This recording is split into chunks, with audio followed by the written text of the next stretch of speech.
হোল্ডারদের নিয়ে আমরা বিভিন্ন ধরনের কর্মসূচি করেছি। নারী, শ্রমিক, তারপরে আপনার প্রাইভেট ইউনিভার্সিটি, ডাক্তার, যত আন্দোলনে, শহীদ পরিবার আন্দোলনে যত ধরনের ডাইমেনশন আছে সব ধরনের আয়োজনই আমরা করার চেষ্টা করেছি। কিন্তু যেটা আমাদের কাছে একটু অবাক করেছে আর কি আমাকে, সেটা হলো আমি ভেবেছিলাম যে সরকার আরো আড়ম্বরের সাথে আরো কিছু করবে। বড় একটা বিজয় মিছিল হতে পারতো সরকারের সরকারের আমন্ত্রণে, যেভাবে আমরা পয়লা বৈশাখে মানে পয়লা বৈশাখে আমরা যেভাবে মঙ্গল শোভাযাত্রা করি, হ্যাঁ সেরকম হতে পারতো। কিন্তু সেরকম কোনো উদ্যোগ দেখা যায়নি। কিছু আলোচনা সভা তার আয়োজন করেছেন, সেগুলো গদ বাঁধা মনে হয়েছে আমার কাছে। এর বাইরে সারা দেশে আবার বিভিন্ন জেলায় অনেক ধরনের কর্মসূচি হয়েছে জেলা প্রশাসন এবং বিভিন্ন রাজনৈতিক দলের মানে আয়োজনে। তো সে মানে সব মিলিয়ে আমি বলবো যে পাশাপাশি প্রায় 3-4টা কনসার্ট হয়েছে 4 এবং 5 তারিখে ঢাকায় বিভিন্ন স্পটে। সেগুলো মিলিয়ে এক ধরনের ফেস্টিভ একটা মুড ছিল।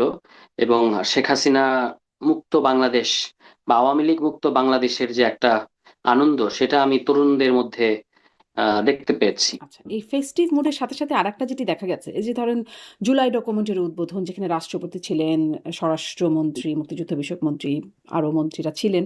সেখানে দেখা গেল ডকুমেন্টারিতে আপত্তির কারণে ভুয়া ভুয়া স্লোগান হলো, তুমুল হট্টগোল বেড়ে গেল। বিদেশি যে অতিথিরা ছিলেন, রাষ্ট্রদূতরা ছিলেন, তারা বেরিয়ে গেলেন। পরে এনসিপি নেতারাও সেখান থেকে বেরিয়ে গেলেন, এরকম একটা অবস্থা। আরও যে আপনি বিভিন্ন জেলায় জেলায় প্রোগ্রামের কথা বলছেন বর্ষপূর্তি উপলক্ষে, সেখানেও বিভিন্ন জায়গায় হট্টগোলের এরকম খবর পাওয়া গেছে। টুকটাক সহিংসতার খবর পাওয়া গেছে। তাছাড়া ধরেন জুলাইকে ঘিরে আপনাদের যে কর্মসূচি, কদিন আগে তো খুব গুরুতর ঘটনা ঘটে গেল। সিলেট, হবিগঞ্জ, মানে দফায় দফায় এনসিপির উপর হামলা হলো। আমরা দেখছি ছাত্রদল, ছাত্র শিবির, হামলা পাল্টা হামলা লেগেই আছে, সহিংসতা লেগেই আছে। মোটামুটি একটা একটা থেকে আরেকটা শিক্ষা প্রতিষ্ঠানে ছড়িয়ে পড়েছে। 13টির বেশি শিক্ষা প্রতিষ্ঠানে এরকম মানে এই পাল্টাপাল্টি চলছে। মানে জুলাইকে ঘিরেই তো এই সহিংসতা, মানে এটি কেন হচ্ছে? এত সহিংস কেন হয়ে উঠছে? এখানে তো অনেকগুলো প্রসঙ্গ, আমি একটা একটা করে বলার চেষ্টা করতে পারি। প্রথমত হচ্ছে যে গতকালকের যেটা সরকারের যেটা মহামান্য রাষ্ট্রপতির উপস্থিতিতে যে এই ঘটনাটা, সে মুক্তিযুদ্ধ মন্ত্রণালয়ের একটা ইভেন্ট ছিল, সেখানে একটা ডকুমেন্টারি দেখানো হয়েছে জুলাই নিয়ে। তো সেটা যেটা আশ্চর্য করেছে আমাদেরকে যে আপনার আহ বৈষম্য বিরোধী ছাত্র আন্দোলন, অর্থাৎ যে আন্দোলনের যে ব্যানারে আন্দোলনটা হয়েছে, সেটার কোনো উল্লেখ ছিল না। আপনার 3 তারিখের যে এক দফা, সেটার কোনো উল্লেখ নাই। 4 তারিখের লং মার্চ, অর্থাৎ যে ঢাকায় আসো জনতা, এই যে আহ্বান, এগুলোর উল্লেখ নাই। অসহযোগ আন্দোলনের উল্লেখ নাই। মানে পুরোটাই একটা বিএনপি করণ ঘটেছিল ওই ডকুমেন্টারিতে। এবং তারেক রহমানকে আপনার এক দফার ঘোষক বানিয়ে দেওয়া হয়েছিল, যেটা আসলে ইতিহাসের বিকৃতি। এই ধরনের ইতিহাস বিকৃতি আমরা আওয়ামী লীগকে করতে দেখতাম, যে একটা সবকিছুর ইতিহাসে একটা আওয়ামীকরণ করা, সেরকম একটা ব্যাপার আমরা এখানে লক্ষ্য করেছি। যে কারণে আমরা তাৎক্ষণিকভাবে প্রতিবাদ করেছি। সেখানে আমাদের যারা উপস্থিত ছিলেন, আমাদের উপস্থিত খুব বেশি ছিল না, 8-9 জনের মতো ছিল, তারা প্রতিবাদ করেছে। এবং সাধারণ যে শহীদ পরিবার, আহত বা অন্যান্য যারা উপস্থিত ছিলেন, তারাও মারাত্মকভাবে প্রতিরোধ করে বা প্রতিবাদ করেছেন। এটার পাল্টা প্রতিক্রিয়ায় সরকারের তরফ থেকে সরকারের একজন প্রতিমন্ত্রী ইশরাক সাহেব, তিনি প্রায় মনে হলো যে বডি ল্যাঙ্গুয়েজ দিয়ে কথা বলার চেষ্টা করছেন। মানে আমরা তো মুখ দিয়ে কথা বলি, তিনি এক শরীর দিয়ে কথা বলার চেষ্টা করেছেন, যে আপনারা কি করেছেন এটা সেটা। এবং এক ধরনের হুমকি দেয়া। পুলিশের যিনি আইজি, তিনি বলেছেন মহামান্য আমাদের মাননীয় স্বরাষ্ট্রমন্ত্রীকে, এগুলারে কি স্যার বাইর করে দিব, মানে এরকম, মানে এগুলারে এইভাবে আর কি। তো যেহেতু স্বরাষ্ট্রমন্ত্রী একজন পলিটিশিয়ান, তিনি বুঝেন এটা কনসিকুয়েন্সটা কি হবে, ফলে তিনি তাকে নিবৃত করেছেন। তো এগুলো ঘটেছে এবং এগুলো ঘটাটা খুব দুঃখজনক। এই দিনে এটা না ঘটলেও পারতো। এবং মাত্র 2 বছরের মাথায় বিএনপি কিন্তু এমনিতেই জুলাইয়ের অংশীদার, তার কোনো প্রয়োজন নাই ইতিহাস বিকৃতি করার। কিন্তু এই যে সবকিছুকে দখল নেওয়ার, তারা তো এখন সবকিছুকে দখল নিচ্ছে, আপনি দেখতে পাচ্ছেন। এবং একটু আগে ইন্টারেস্টিংলি তাদের একজন এমপি, ঝালকাঠি 1 আসনের, তার ফেসবুক পোস্ট দেখলাম, তিনি বলছেন যে এমন খাই খাই শুরু করেছে বিএনপির নেতাকর্মীরা যে দলটাই খেয়ে ফেলবে। এই স্ট্যাটাস তিনি কিছুক্ষণ আগে দলের নেতাকর্মীদের উদ্দেশ্যে দিয়েছেন। তো এইটা যে তারা ইতিহাসের উপরেও করছে, এটা তারা আওয়ামী লীগের কাছ থেকে ভালোই রপ্ত করেছে বলে মনে হচ্ছে। এবং সেটা এই পর্যন্ত গেছে যে মহামান্য রাষ্ট্রপতি পর্যন্ত, মানে এখন যিনি রাষ্ট্রপতি, তিনি পর্যন্ত কিন্তু বললেন যে এটা গ্রহণযোগ্য না। এবং পরবর্তীতে তিনি মুক্তিযুদ্ধ বিষয়ক বললেন, জি, মন্ত্রী। এটাই বলতে চাচ্ছিলাম যে তিনি বললেন বা মুক্তিযুদ্ধ বিষয়ক মন্ত্রী বললেন, মুক্তিযুদ্ধ বিষয়ক মন্ত্রী তো একরকম ক্ষমাই চাইলেন সেই বিষয়ে। তার মানে তারপরেও মানে যে এই হট্টগোল পরিস্থিতিটা আমরা দেখলাম তার আগেই অবশ্য বিদেশিরা বেরিয়ে গেছেন, আ আ বা সেখানে এনসিপি নেতারা বেরিয়ে গেলেন। এরকমটা কি না করার উপায় ছিল না? মানে যেহেতু তারা এগ্রি করে যাচ্ছেন যে না, এখানে উপায় ভুল ছিল না, হয়েছে, বিদেশিরা উপায় যে ছিল না। বেরিয়ে গেলেন আসলে বিদেশিদের কাছে কি বার্তা গেল? জি, তারা তো নানান রকম বিনিয়োগ সহ সহায়ক ভালো। সহ সহায়ক ভূমিকা পালন করে। বিদেশির কাছে এটাই বার্তা গেল যে একটা সামান্য হিস্ট্রি, একটা দেশকে গঠন করতে গেলে তার প্রধান জিনিস হচ্ছে তার ইতিহাসটা নৈর্ব্যক্তিক ভাবে নির্মোহভাবে বলতে হয়। এখানে যে যে রাষ্ট্রদূত কিংবা যে বিভিন্ন রাষ্ট্র, অন্যান্য রাষ্ট্রের যে কর্মকর্তারা ছিলেন, তারা যে সকল রাষ্ট্র থেকে এসেছেন, ওই সকল রাষ্ট্রের একটা জাতীয় ইতিহাস আছে। ফলে তারা জানেন যে ইতিহাস ব্যাপারটা কিরকম জরুরি। তো তারা এটাই দেখে গেলেন যে এখানে একটা দল, সরকারি দল, ইতিহাসকে আত্মসাৎ করার চেষ্টা করছে এবং তারা চলে গেছেন। এটা আমাদের জন্য খুব ভালো হয় নাই, এটা বিব্রতকর অবশ্যই। কিন্তু এটা এটার জন্য তো সরকারই দায়ী, মানে এটা তো সরকারের এই, তাকে তো বের করতে হবে যে কারা এই ডকুমেন্টারিটা বানালো, এটার পেছনে কারা কারা স্ক্রিপ্ট লিখলো, কারা এটা করলো, এবং সরকারের এরকম একটা। সরকারের দায়, সরকারের ব্যর্থতা যেটি আসলে মুক্তিযুদ্ধ বিষয়ক মন্ত্রী স্বীকারও করছেন বা আপনি বলছিলেন রাষ্ট্রপতিও সেখানে মানে এই দায়গুলোর কথা বলেছেন যে এরকম বিষয় ভুল বা কিরকম কিভাবে হয়ে গেল। কিন্তু এই দায়টা কি আপনাদেরও না যে বিদেশিদের সামনে বা এরকম একটা যেখানে আসলে আহ, মানে আমাদের ইমেজ নির্ভর করে সেখানে গিয়ে এরকম হট্টগোল, রাজপথের মতো আচরণ, এটা আসলে কেমন হলো? এটা কি দায়টা আপনাদেরও না? মোটেও আমাদের দায় না, কারণ হচ্ছে আপনি নিজেকে ওই জায়গায় চিন্তা করেন যে আপনি জুলাই গণ অভ্যুত্থানের সম্মুখ সারির একজন চরিত্র, একজন সমন্বয়ক কিংবা আন্দোলনকারী, শীর্ষ ছাত্র নেতাদের একজন। আপনার খুব গুরুত্বপূর্ণ ভূমিকা আছে, হয় 4 তারিখে বা 3 তারিখে কোনো একটা দিনে, হ্যাঁ। এখন আপনার সামনে বসে আপনি এমন একটা ইতিহাস দেখতে পাচ্ছেন যেটা আপনার কাছে মানে আকাশ থেকে পড়ার মতো মনে হচ্ছে, যে যে ইতিহাসে আপনি নাই। আপনি থাকাটা গুরুত্বপূর্ণ না সবসময় হয়তো, কিন্তু ওই ওই ঘটনা তো উল্লেখ থাকতে হবে। 4 আগস্ট যে মানুষকে ছাত্ররা ডাকলো এবং সারা দেশের মানুষ ঢাকা শহরে আসলো, 3 তারিখে যে শহীদ মিনারে লাখো জনতার উপস্থিতিতে আপনার এক দফা ঘোষণা করা হলো, 2 তারিখে যে দরবার হলে সেনাবাহিনী সিদ্ধান্ত নিল যে তারা গুলি চালাবে না, এগুলো তো নিরেট ইতিহাস। এটা তো আপনি বিকৃতি করতে পারেন না। এবং আপনি ভার্চুয়ালি জনাব তারেক রহমান এক দফার কথা বলেছেন, সেই আপনার 16-17 তারিখে, সেটাকে আপনি এক দফার ঘোষণা বানিয়ে মানে দিচ্ছেন। যেখানে এটা কোথাও ভুল বা ব্যর্থতা দেখলে হইচই করে ওঠাটা এখন একটা ক্যারেক্টারে দাঁড়িয়ে যাবে। মানে প্রতিবাদ এভাবেই হবে হইচই করে। প্রতিবাদ করা তো গণতান্ত্রিক অধিকার, নিশ্চয়ই। প্রতিবাদ করব না? আপনার সাথে অন্যায় হলে আপনি করবেন না, আমরা করব না? মানে আমি কি এটা নীরবে মেনে নেব যে আমার সাথে এটা হচ্ছে? কিংবা আমি ধরেন এটা যদি কাব্য লিখে তাদেরকে জানাই, তারা কি এই কথাটা শুনবে? আপনার ধারণা আমরা ওখানে প্রতিবাদ করেছি বলেই তো মাননীয় স্বরাষ্ট্রমন্ত্রী ডেকে বলেছেন যে আপনাদের মধ্যে থেকে কেউ আসেন, এসে কথা বলেন। কিংবা আপনার মুক্তিযুদ্ধ বিষয়ক মন্ত্রী বলেছেন যে আচ্ছা আমি এটা খতিয়ে দেখবো। এইটা যদি আমরা না করতাম, এটা এভাবেই অ্যাপ্রুভ হতো এবং এটাই এটাই ইতিহাস হিসেবে, ডকুমেন্টারি হিসেবে চালানো হতো সব জায়গায়। তো এটা আমরা তো হতে তাহলে দিতে কি পারি মানে না। যেহেতু আপনারা বিএনপির খাই স্বভাবের কথা বলছেন, সবকিছু বিএনপি করণের কথা বলছেন, তাহলে কি এরকম প্রতিবাদ মানে এরকম একটা হইচই পরিবেশই লেগে থাকবে? ধরেন আমি আরো কিছু ঘটনার কথা বলি। মানে জুলাইকে ঘিরে একটা আ মানে আপনাদের বক্তাদের কাছ থেকে অনেকে আসছে যে ঐক্যের কথা হবার কথা ছিল। কিন্তু যেই বিষয়গুলো আমি উল্লেখ করছিলাম, আ সামাজিক যোগাযোগ মাধ্যম বা গণমাধ্যম খুললেই কোথাকার শান্তা ফারজানার সাথে জুলাই যোদ্ধা আয়াসের সেই তুমুল মারামারি চলছে সেগুলো দেখি। বা এই যে শিবির বা বলছিলাম যেটি একে একটা শিক্ষা প্রতিষ্ঠান থেকে ছড়িয়ে পড়ছে আরেকটাতে শিবির ছাত্রদল এনসিপি কোথাও মার খাচ্ছে, আহ, আন্দোলন হচ্ছে, এই যে বিষয়গুলো, আহ, এটা কি মানে সামনে আরো বাড়তে থাকবে বলে মনে হচ্ছে? পরিস্থিতি কি সেদিকে যাচ্ছে? কারণ আমরা দেখতে দেখতে পাচ্ছি, একটু এটাও বলে দিই মাঝখানে, যে নাহিদ ইসলাম বলছেন বর্ষা বিপ্লব 26-এও হতে পারে। জামায়াতের আমির বলছেন আরেকটা বিপ্লব অনিবার্য হয়ে গেছে। নাসিরউদ্দিন পাটোয়ারি বলছেন এই সরকার পতন ঘটাতে হবে, 5 বছর টিকতে পারবে না। এরকম নানান রকম কথা আসছে। দেখেন, এইটা একটা দেশে যখন সরকার থাকে, আহ উদ্ভূত পরিস্থিতির দায় সরকারকেই নিতে হবে। হুম। ধরুন আমাদের হবিগঞ্জের ঘটনাটার কথা যদি আমি বলি, যে আপনি সহিংসতার কথাটা যেহেতু বললেন, আমরা তো 30 জুন সংবাদ সম্মেলন ডেকে আমাদের মাসব্যাপী কর্মসূচি ঘোষণা করেছি। এগুলো বৈধ কর্মসূচি, রাজনৈতিক কর্মসূচি, হুম। এবং আমাদের সংবিধান স্বীকৃত অধিকার রাজনৈতিক দল হিসেবে। তো আমরা হবিগঞ্জে গেছি, আপনি বক্তব্যের অমুক বক্তব্য খারাপ, এটার ছুতো ধরে আপনি আমাদের উপরে হামলা করবেন, গাড়ি ভাঙবেন, আমাদের টাকা লুট করবেন, ওখানে যে মিডিয়ার যে যন্ত্রপাতিগুলো ছিল সেগুলোকে আপনি ভেঙে চুরে দিবেন, এবং সবচেয়ে দুর্ভাগ্যজনক এবং ভয়ঙ্কর ব্যাপার হচ্ছে যে আমাদের একটা ছেলে, তার ইন্টারমিডিয়েট ছাত্র আলিফ, তার আপনি চোখ উপড়ে ফেলবেন, এরপর আপনি আমাকে বলবেন ভাষা বিজ্ঞান শেখাবেন বা ভাষা আন্দোলনের বীর সৈনিকের মতো আচরণ করবেন যে অমুক কথাটা ঠিক হয় নাই। এটা তো গ্রহণযোগ্য হবে না। মানে বিএনপির কাছ থেকে আমরা এগুলোই দেখতে পাচ্ছি, মানে তারা আমাদের চোখ উপড়ে ফেলছে, এরপর বলছে অমুক ভাষা ঠিক হয় নাই, মানে যেন মানে এক একজন ভাষা আন্দোলনের বীর হুম, সৈনিক সব তারা, ঠিক হুম। আছে? তো কিন্তু ভাষা যে এইটা আপনাদের তো ঠিক হচ্ছে ধরুন না তারা এটা তো তারা আগেও বলে আসছে, মানে সেদিনই যে মার্ক দেবার পরে বলা হচ্ছে তা তো না, এটা তো আগে থেকেই আপত্তি জানানো হচ্ছে। বা আপনাদেরও অনেকে বলছেন যে তার ভাষাটা ঠিক যথাযথ হচ্ছে না, কিন্তু আসলে তো কেউ কোনো ভাষার ব্যবস্থা নেয় না। ভাষার ব্যাপারটা সম্পূর্ণ আলাদা। ভাষার তো আপনি চোখ উপড়ে ফেলে ডিল করবেন না। না তা ধরে নিশ্চয়ই। নিলাম যে কারো একটা কথা, খুব খারাপ একটা কথা হয়েছে, তাই না? ধরুন এই যে বিএনপির একটা ছেলে আছে, নাম যুব দলের একটা নেতা আছে নয়ন নামের, তার মতো কুৎসিত কথা বলতে গেলে আমাকে 5 বার জন্ম নিতে হবে। সে ওই অন্তর্বর্তী সরকারের আমলে যমুনার সামনে, যমুনা ঘেরাও করে দুইজন রানিং অ্যাডভাইজার মাহফুজ এবং আসিফকে উদ্দেশ্য করে তাদের নাম নিয়ে যে কুৎসিত স্লোগান দিয়েছে, আমি সেটা উচ্চারণ করতে চাই না। আপনি জানেন, আপনি সাংবাদিক, আপনি অবশ্যই জানেন। তাহলে এটা যদি তারা করতে পারে তখন করে, তখন তো এরকম ভাষা বিজ্ঞান, আমরা এত ভাষা চর্চা দেখি নাই, এত ভাষা আন্দোলন দেখি নাই। কিন্তু এখন বিরাট ভাষা আন্দোলন হচ্ছে, ভালো, আপনি ভাষা আন্দোলন করেন, মানে যারা করতে চায়। আমি একটা না উদাহরণ ভাষা দিয়েছি আন্দোলন তো সবসময়। আপনাদের বা আপনারা বা আপনাদের পন্থী যারা তারাও তো আসলে ভাষার কথা বলছেন। ভাষাতে তো খুব ভালো নজির অন্ততপক্ষে ৫ আগস্টের আগে পরে দেখা যাচ্ছে না। সেটা নিয়ে আমরা অনেক কথা বলছি। অশ্লীলতা, গালাগালি তার প্রভাব খুব প্রকাশ্যে বেড়ে গেছে আরকি। আগেও হয়তো ছিল কিন্তু সেটা নিজস্ব ব্যক্তিগত পরিসরে। এখন প্রকাশ্যে খুব বেড়ে গেছে। যদি যদি বেড়েই যায়, সেটা আপনি কিভাবে ফয়সালা করবেন, কিভাবে ডিল করবেন? সমালোচনা করে ডিল করতে হবে।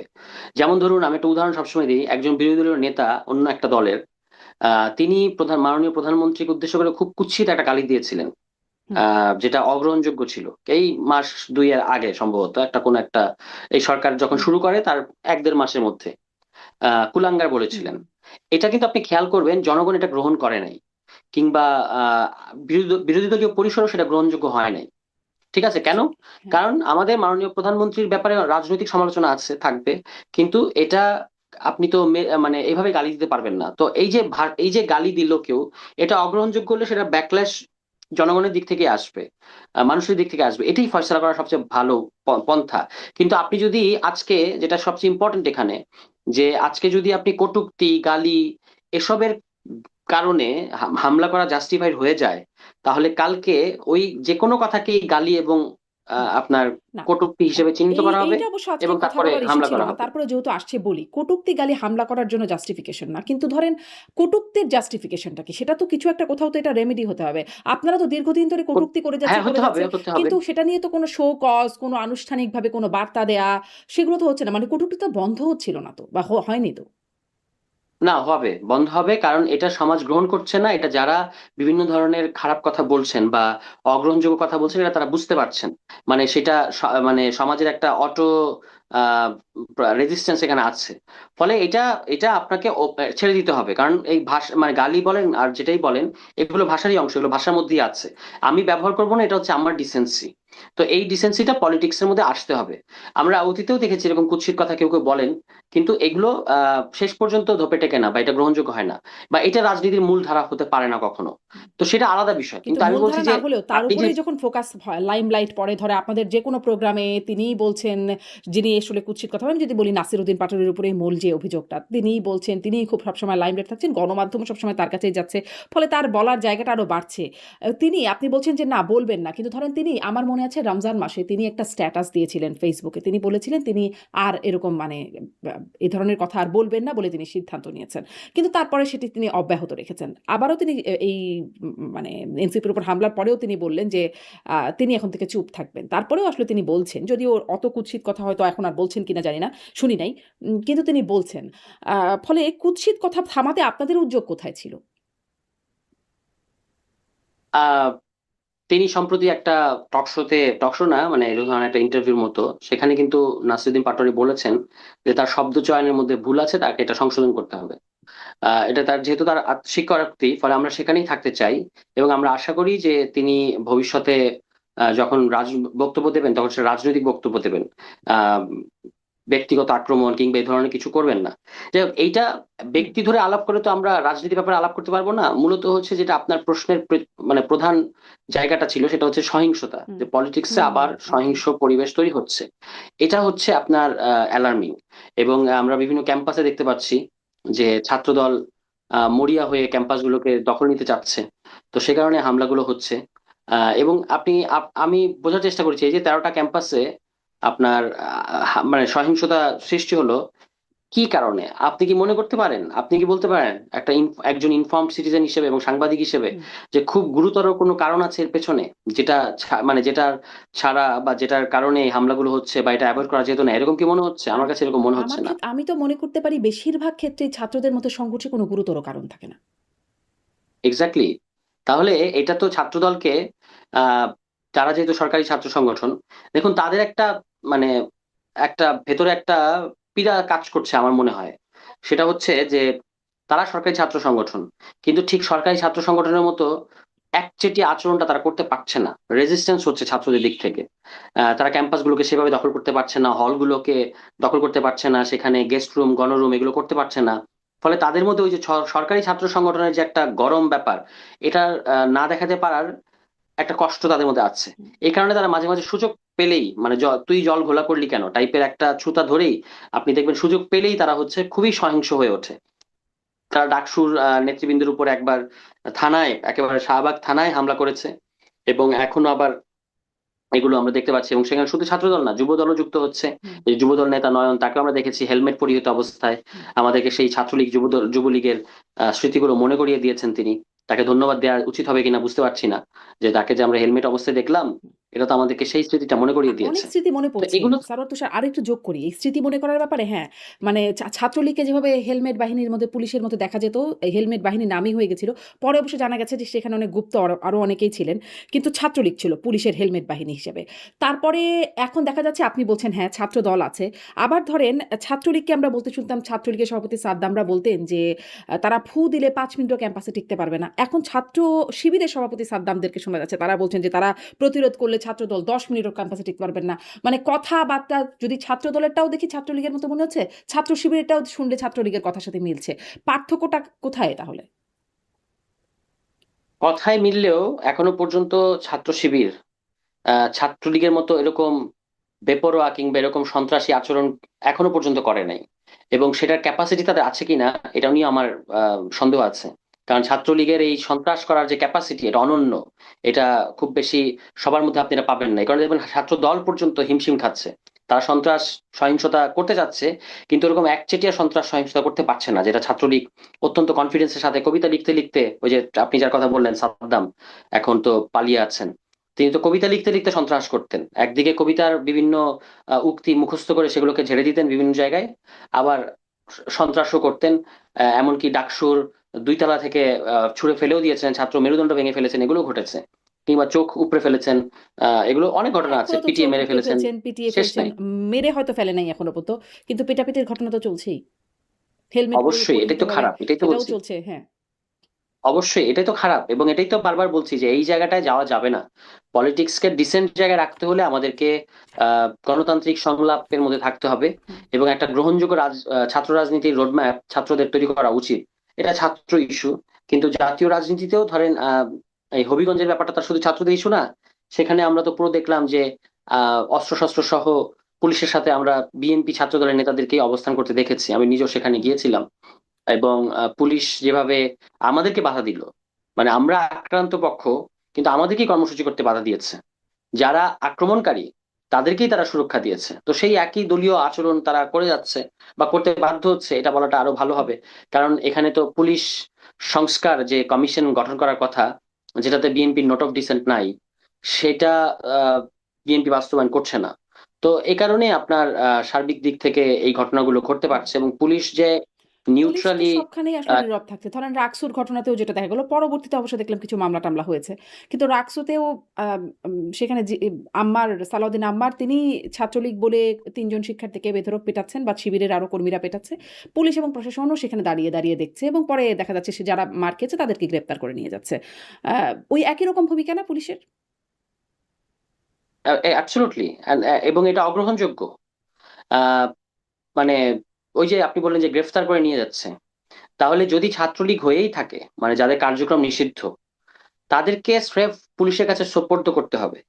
কিন্তু এই যে আমি নিজে মারলাম বা আমি নিজে অস্ত্র হাতে তুলে নিলাম, লাঠি সোটা হাতে তুলে নিয়ে মারতে চেষ্টা করছি কার্যক্রম নিষিদ্ধ সংগঠনের কাউকে, এটা কিন্তু আমার অধিকার না, বা এটা আমাকে কেউ আহ আহ, মানে এই এই এটা আমাকে অ্যালাউ করে না বাংলাদেশের আইন। ফলে বিশ্ববিদ্যালয়ের যারা ছাত্র সংসদে যারা নির্বাচিত, যেমন আপনি যে ঘটনার কথা উল্লেখ করছেন, সেখানে যার নাম আসলো তিনি তো নির্বাচিত ছাত্র সংসদের জিএস।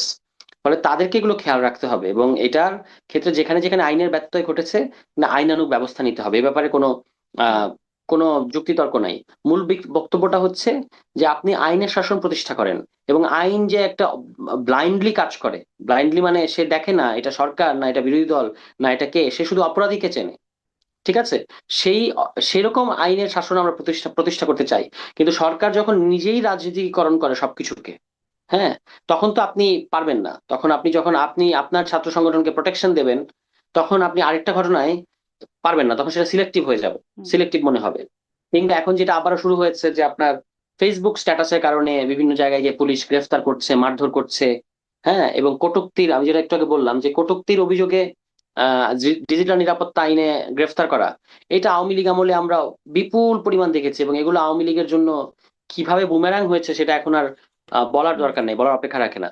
কিন্তু যেটা আপনার কটূক্তি, আপনি বলেছেন কটূক্তির জাস্টিফিকেশন কি? কটূক্তির কোনো জাস্টিফিকেশন নাই। কিন্তু আজকে যদি আপনি কটূক্তির কারণে গ্রেফতারটাকে আমরা জাস্টিফাই করি, কালকে ভালো কথাকেও কটূক্তি বলা হবে, ঠিক আছে? এই কারণে, আর তাছাড়া আমাদের এখানে এই আইনগুলো অত্যন্ত পিউনিটিভ আইন হয়ে থাকে, মানে ফৌজদারি আইন করা হয়ে থাকে। বা পৃথিবীর বিভিন্ন দেশে আপনি যেখানে আছেন কিংবা উন্নত দেশগুলোতে এটা কি হয় যে এটা হচ্ছে সিভিল অফেন্স। সিভিল অফেন্সকে তো আপনি ক্রিমিনাল অফেন্সের আইন দিয়ে ডিল করতে পারবেন না। তো এখানে এই আইনগুলো করাই হয় শাস্তি দেওয়ার উদ্দেশ্যে এবং বিরোধী পক্ষকে দমন করার উদ্দেশ্যে, মত প্রকাশের পরিসরটাকে সংকুচিত করার উদ্দেশ্যে। হুম। এগুলো থেকে সরকারকে বের হয়ে আসতে হবে, কিন্তু তারা, আমার কাছে মনে হচ্ছে, একটা চোরাবালির মধ্যে পড়ে গেছে। এবং এখানে চোরাবালিতে পড়লে যেটা হয় যে আপনি আপনাকে যদি, আমাকে যদি আপনি বালি চাপা দেন, তাহলে আমি যদি একটু কুস্তি করতে থাকি আমি উঠতে পারবো একটা সময় হয়তো কোনো না কোনো ভাবে। কিন্তু চোরাবালিতে যদি আমি নড়চড় করতে থাকি আমি আরো তলাতে থাকবো। তো এই যে আষ্টে পৃষ্ঠে একটা ঘটনার সে আরেকটা ঘটনা, এইভাবে আষ্টে পৃষ্ঠে সরকার যে তলায় যাচ্ছে, এটা খুব অ্যালার্মিং। এবং আমরা এখানে বিএনপি সরকার যেহেতু নির্বাচিত সরকার, আমরা চাই যে তারা তাদের মেয়াদ পূর্ণ করুক, কিন্তু সেখানে সুশাসন, আইনের শাসন, আহ কর্মসংস্থান, যেগুলো মানুষের ফান্ডামেন্টাল ইস্যু, মানে যেগুলো ফেক ইস্যু সেগুলো না, যেগুলো মানুষের মৌলিক ইস্যু। ছাত্ররা ক্যাম্পাসে মারামারি করছে কিনা এটা নিয়ে মানুষ আগ্রহী না, হুম। জনগণ আগ্রহী না। জনগণ আগ্রহী হচ্ছে জ্বালানি তেল, এটার দামটা নিয়ন্ত্রণে আছে কিনা, দ্রব্যমূল্য নিয়ন্ত্রণে আছে কিনা, আপনি বলেছেন 1.5 বছরে 1 কোটি চাকরি দেবেন, আপনি সেটা দিতে পারছেন কিনা, আপনি রাষ্ট্রীয় প্রতিষ্ঠানগুলোকে সংস্কার করছেন কিনা, ইত্যাদি ইত্যাদি। এগুলো হচ্ছে মানুষের আকাঙ্ক্ষা। এবং বিশ্ববিদ্যালয়েও জ্ঞানের একটা পরিবেশ তৈরি করা, আহ এবং ছাত্র রাজনীতির একটা গ্রহণযোগ্য রোডম্যাপ তৈরি করা, নিয়মিত ছাত্র সংসদ হওয়া, এগুলো হচ্ছে মানুষের মানে চাওয়া। এগুলোই হচ্ছে বিশ্ববিদ্যালয় জুলাই জ্ঞানের পরিবেশ গণঅভ্যুত্থানের পর। কথাটা অনেক মানে মনে হলো অনেক দিন পরে একটা শুনলাম এরকম একটা কথা। আমরা তো শুধু শুনি যে শুনতে অনেক, এটা খুব শুধু ছাত্ররা আন্দোলনের জন্য প্রস্তুতি নাও, রাস্তায় রাজপথে নামতে হবে, ছাত্র জনতা এইটাই শুনি। মনে হচ্ছে ছাত্রদের কাজ শুধু আন্দোলনই করা। ইদানিং কথা শুনলে সেরকমটা মনে হয়। কিন্তু আমি ওই যে সহিংসতার কথা একটু আপনাদেরই সহযোদ্ধা মাহফুজ আলমের কথা আনতে চাই। তিনি বলছেন তার পোস্টেই তিনি আসলে এখন ভাইরাল, আদারওয়াইজ তাকে খুব একটা দেখা যায় না। তিনি বলছেন জুলাই আদর্শিক অক্ষ অনুযায়ী বিভক্ত হয়েছে। ডানপন্থী জুলাইয়ের সংগঠনে ডান বিরোধীরা জায়গা পাবেন না, অডানপন্থীদের জুলাই সংগঠনে ডানপন্থীরা জায়গা পাবেন না। এটা জুলাই বন্দোবস্ত। ডান বামের বাইরে যারা যেতে চাইবেন তাদের জন্য এতে আছে শিক্ষা। দ্রুত ডান বা অডান জুলাই বেছে নিয়ে গা বাঁচান। নিজস্ব মত না থাকলে মায়ের একটাও মাটিতে পড়বে না। মানে এখন কি মায়ের একটাও মাটিতে না পড়ার অবস্থা? আসলে মায়ের চলছেই পাল্টাপাল্টি, বিভিন্ন জায়গায় বিভিন্ন ভাগে ভাগে মাইর চলছে। দেখেন, উনি তো অত্যন্ত জ্ঞানী মানুষ, বিভিন্ন জায়গা থেকে বাণী দেন, মানে জনগণের উদ্দেশ্যে ফেসবুকে, সোশ্যাল মিডিয়ায় আমরা ওনার বাণী পাই। তো জ্ঞানী মানুষের অনেক কথা বলে। কিন্তু আমরা যারা প্র্যাকটিক্যাল পলিটিক্স করি, শুধু দার্শনিকতা করি না, আমাদের জায়গাটা আলাদা। আমরা জানি যে আমরা একটা কনস্ট্যান্ট ফাইটের মধ্যে আছি, এবং আমাদেরকে এই পরিস্থিতি মোকাবেলা করতে হবে। হ্যাঁ, এবং আমরা চাচ্ছি যে একটা ডিসেন্ট পলিটিক্স চলে আসুক। কিন্তু মাহফুজ আলম তো সবসময় অন্যকে নসিহত দেন, কিন্তু তার মধ্যে আত্মসমালোচনাটা কম। যে এই যে আপনি যেটা দেখতে পাচ্ছেন, এই যে উনি যে ডান বাম এগুলো বলছেন, ডান বাম আবার অডান, হ্যাঁ, এগুলো শুধু আবার কয়েকদিন পরে হয়তো বলবেন অবাম। তো এরকম যারা দার্শনিক, বেশি দার্শনিক, তাদের মধ্যে এইসব এইসব প্রতিভা আছে, নানা সময় নানা কথাবার্তা বলার। কিন্তু উনাকে দেখতে হবে যে উনি 2 বছর কি কি করেছেন, সেগুলোর একটা ফিরিস্তি মানুষ জানতে চায়। যে শুধু শুধু যদি তিনি বলেন যে বাকি সবাই, আমি ঠিক ছিলাম, বাকি সবাই হচ্ছে আসলে ভুল পথে গেছে, এই কারণে জুলাইয়ের আজকে এই অবস্থা, তাহলে কিন্তু সেটা গ্রহণযোগ্য হবে না। আমাদের কাছে বহু কিছু বলবার মতো আছে, যেগুলো মাহফুজ আলমের অগ্রহণযোগ্য আচরণ কিংবা অগ্রহণযোগ্য কথা, যেগুলো আমাদের এই বর্তমান পরিস্থিতিটাকে খারাপ করেছে, কিন্তু সেগুলো আমরা চর্চা করতে চাই না, আমরা রাজনীতি করতে চাই। আমরা আশা করব মাহফুজ আলমও রাজনীতি করবেন, এই বাণী দেওয়ার চেয়ে, যেটাকে বলে আমরা বলি রাজনীতি, সেই রাজনীতিতে তিনি মনোনিবেশ করবেন। অল্টারনেটিভ করতে চাচ্ছেন তিনি। তো সেটা অল্টারনেটিভই যেন হয়, মানে সেটা যেন জাস্ট কিছু ফেসবুক পোস্ট কিংবা কিছু ফটোকার্ড বানানো, হ্যাঁ, কিন্তু ওই যে আপনি শুরুতে কিংবা অন্যকে বলছিলেন না যে নসিহত দেয়া। জুলাই আন্দোলন মানে কেন, আমি জিজ্ঞাসা করছিলাম এত হইচই কেন, এটাই কি প্রতিবাদের ভাষা কিনা, আপনি বলছেন যে তখন কি কাব্যিক ভাষা হবে? যদি আপনার থাকতো গুরুত্বপূর্ণ রোল থাকে, আপনি বলছিলেন যে যদি আপনার গুরুত্বপূর্ণ রোল থাকে সেটাকে যদি অগ্রাহ্য করা হয়। মাহফুজ আলমও তার ফেসবুক পোস্টে সেরকম লিখছে যে তিনি আসলে অনেক কিছু করেছেন, অনেক কিছু লিখে দিয়েছেন, অনেক দফাগুলো তিনি সাজিয়ে দিয়েছেন, অনেক বক্তব্য কি রাখতে হবে সেগুলো তিনি লিখে দিয়েছেন, কিন্তু তার নামটা বা তাকে কেউ উল্লেখ করছে না। তো তিনিও মানে কোথাও তো তাকে, তিনিও তো একটা ভিকটিম। না, তিনি, তার কথাই সবচেয়ে বেশি বলা হয় সবখানে, এবং তাকেই মাস্টারমাইন্ড বানানো হয়েছে, কখনো মাস্টারমাইন্ড, কখনো ক্যাপ্টেন, কখনো স্ট্র্যাটেজিস্ট। এই যে একটা উপাধি পাওয়ার যে একটা বাসনা, এটা সবসময় ভালো কিনা এটা তাকে দেখতে হবে, মানে তাকে বুঝতে হবে। এবং একটা যেটা বললেন যে তিনি তিনি তার কথা বলা হয় না, তার কথাটাই সবচেয়ে বেশি বলা হয়, বরং তার কথা বেশি বলতে গিয়ে যারা আসলেই মাঠে দাঁড়িয়ে থেকে মানে ছাত্র নেতা যারা হয়েছেন, যারা ফেস করেছেন, তাদের কথা কম বলা হয় অনেক ক্ষেত্রে, তারা কম স্বীকৃতি পেয়েছেন। এবং সেই কম স্বীকৃতি পাওয়ার ক্ষেত্রে মাহফুজ আলমের ভূমিকা কি কি ছিল সেটাও তাকে একটু রিকল করতে হবে। তার কারণ হচ্ছে এই গণ অভ্যুত্থানের পরে এই পুরো যে পলিটিক্যাল, ইয়াংদের যে পুরো পলিটিক্যাল প্রসেস, এটা তো এখন আমাদের স্বীকার করতে কোনো দ্বিধা নাই, যে তিনি উপদেষ্টা হলেও তার একটা অত্যন্ত মানে ব্যাপক ইনফ্লুয়েন্স ছিল এই বৈষম্যবিরোধী ছাত্র আন্দোলন থেকে জাতীয় নাগরিক কমিটি হয়ে জাতীয় নাগরিক পার্টি, এই পর্যন্ত তার তো একটা খুব বড় সড়ো ইনফ্লুয়েন্স ছিল।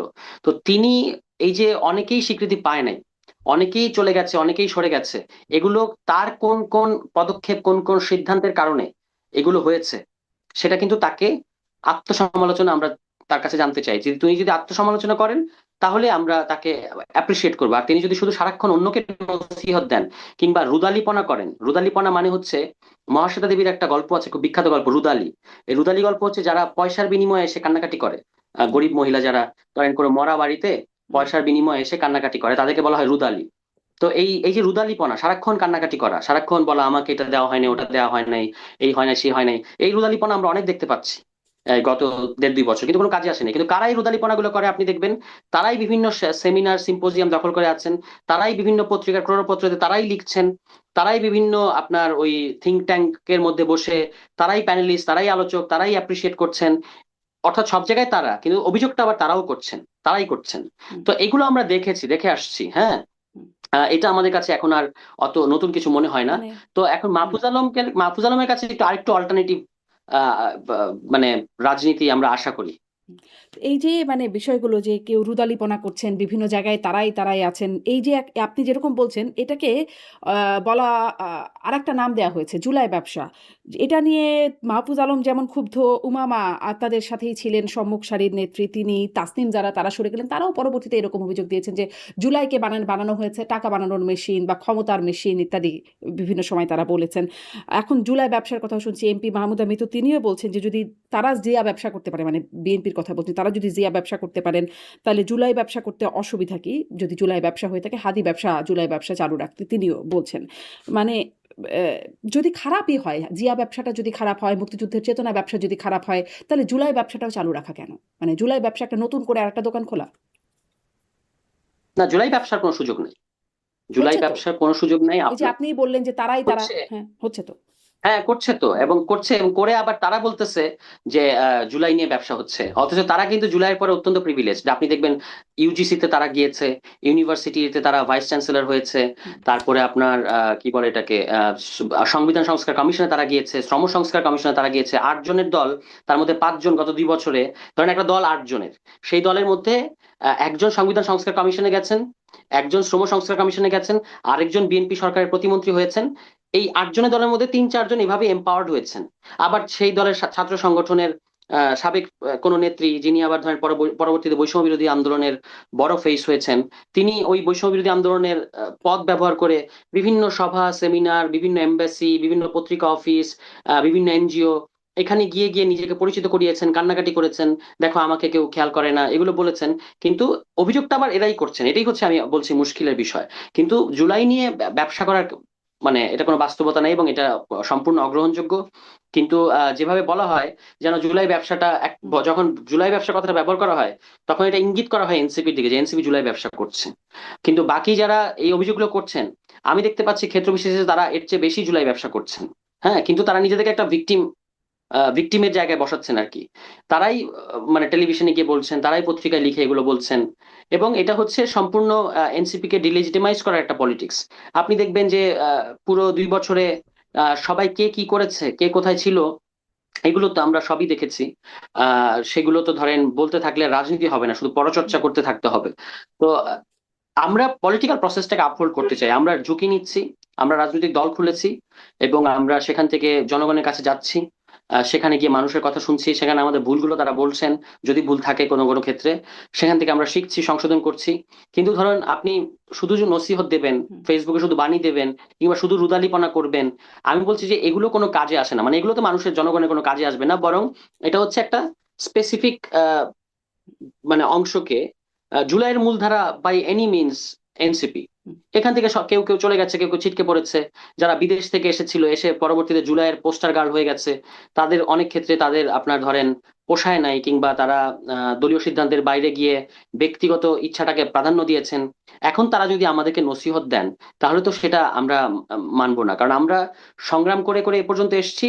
গণ অভ্যুত্থানের আগেও আমাদের সংগ্রামের ইতিহাস আছে, আমরা এখনো পর্যন্ত রাজনীতি করে সবচেয়ে কঠিন জিনিসগুলোকে ফেস করে করেই আমরা আগাচ্ছি এবং আগাবো, ঠিক আছে?